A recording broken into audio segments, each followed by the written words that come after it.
The Alpine A110, especially the 1973 model, is a famous sports car that made a big mark in motorsports. Let's dive into its story, details, and achievements. Jean Rédélé, who started Alpine, was a forward-thinking person who saw potential in making a sports car that was fast, light, and easy to handle. Born in 1922, Rédélé was good at racing and engineering. He got into cars while working at his dad's Renault dealership. In the 1950s, Rédélé started changing Renault 4CVs to make them better for racing, and he did really well in many competitions. This success led him to start Alpine in 1955, naming it after the French Alps, where he had his best racing wins. Rédélé's early cars, like the A106 and A108, set the stage for the Alpine A110. These cars were known for being light and handling well. The A106, which came out in 1955, used a changed Renault 4CV base and engine. The A108, launched in 1958, had a more streamlined body and performed better. These cars helped make Alpine well known in the racing world, leading to the development of the A110.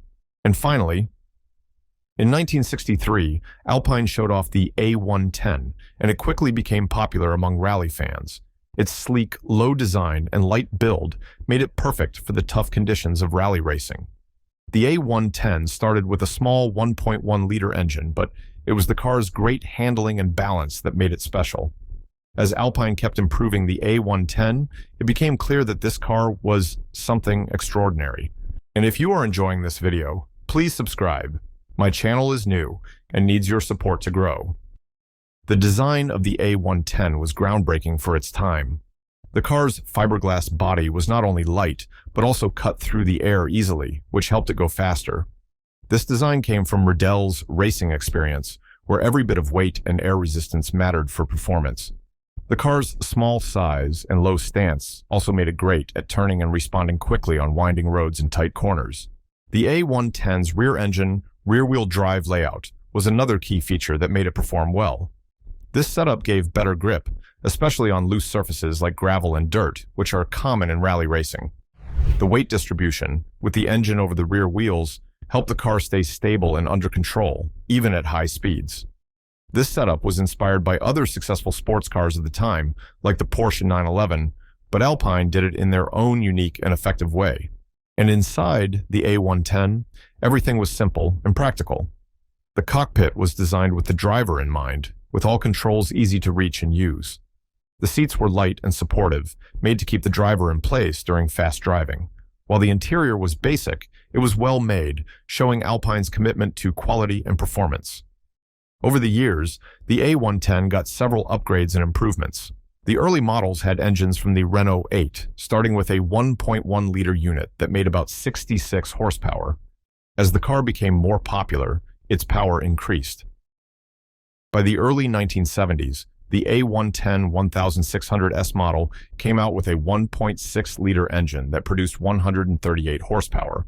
This version of the car could go from 0 to 60 miles per hour in just over 7 seconds, which was impressive for that time.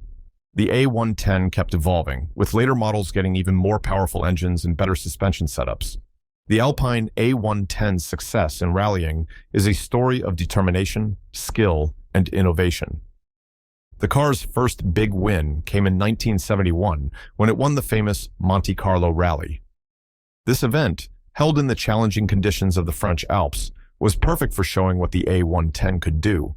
Driven by Ove Andersson, the A110 performed better than its competitors, showing its superior handling and performance on both paved roads and snowy paths. The Monte Carlo Rally win was just the beginning. The A110 kept dominating in various rally events, quickly becoming known as a tough competitor. Its light build and powerful engine allowed it to handle the most challenging terrains easily. The A110's success wasn't just because of its design, but also due to the skill of the drivers and the smart planning of the Alpine team. In 1973, the World Rally Championship started, and Alpine saw this as a chance to show off the A110 to the world. The A110 was chosen to represent Alpine and Renault, and as expected, it didn't disappoint. That year, the A110 won 6 out of the 13 races, an amazing achievement that secured the first WRC manufacturer's title for Alpine. This victory showed how well engineered the car was and how dedicated the team was. The drivers who raced this beast during that time were some of the best in the world. Jean-Claude Androuet, Bernard Darniche, and Jean-Luc Terrier were among the key drivers who brought the A110 to victory. Their skill and experience, combined with the car's outstanding performance, created a winning formula that was hard to beat. These drivers became legends in the rally world, and their successes with the A110 helped cement its legacy. While the Alpine A110 was mainly made in France, it became so popular that production facilities were set up in other countries. This global expansion helped increase the car's reach and solidify its reputation as a world-class sports car. One of the first countries outside of France to produce the A110 was Spain. From 1967 to 1978, the Spanish manufacturer FASA built the A110 in Valladolid. These Spanish-built cars were almost the same as their French counterparts, keeping the same high standards of quality and performance. In Mexico, the A110 was produced under the name Dinalpine. From 1965 to 1974, the Mexican manufacturer Diesel Nacional built the car, using the same specifications as the French models. The Dinalpine was well-liked in the Mexican market, where it became a favorite among sports car fans. Even Bulgaria also made the A110 for a short time.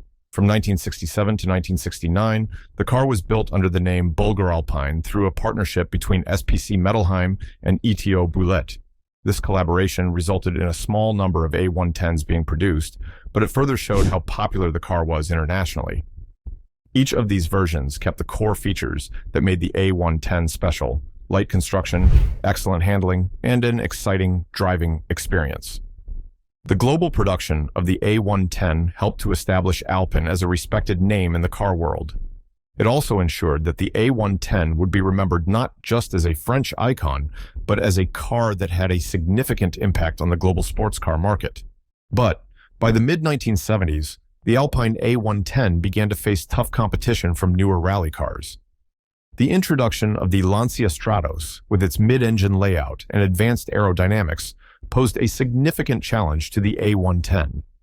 The Stratos was specifically designed for rally racing, and its superior performance quickly overshadowed the rear-engine, rear-wheel drive design of the A110. The Stratos had a powerful Ferrari V6 engine and a chassis optimized for rally conditions, making it the ultimate weapon in rallying during that era.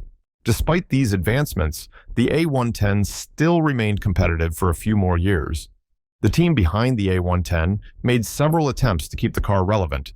They experimented with various modifications, such as adding a double overhead camshaft and fuel injection systems to increase performance. However, these modifications often proved to be unreliable, and the car's fundamental design limits began to show. In addition to the technological challenges, the motorsport landscape was changing. Rally cars were evolving rapidly, and manufacturers were investing heavily in research and development to gain a competitive edge. The A110, which was initially ahead of its time, struggled to keep up with these advancements. By the late 1970s, it was clear that the A110's glory days were coming to an end. However, the decline of the A110 did not mark the end of its legacy. The car had already secured its place in automotive history through its numerous victories and its iconic design. Even after it was no longer competitive in professional rallying, the A110 continued to be celebrated by enthusiasts and collectors around the world. Its participation in vintage racing events, such as the Rally Monte Carlo Historique, helped keep its spirit alive. The A110's influence extended beyond the world of motorsport. Its success helped to establish Alpine as a respected name in the automotive industry. The Dieppe factory, where the A110 was built, continued to operate and produce notable cars like the Renault 5 Turbo. In more recent years, this factory became the headquarters of Renault Sport, where performance cars such as the Clio 172, 182, and the Megane R26R were developed. This legacy of high-performance car development can be traced back to the success of the A110,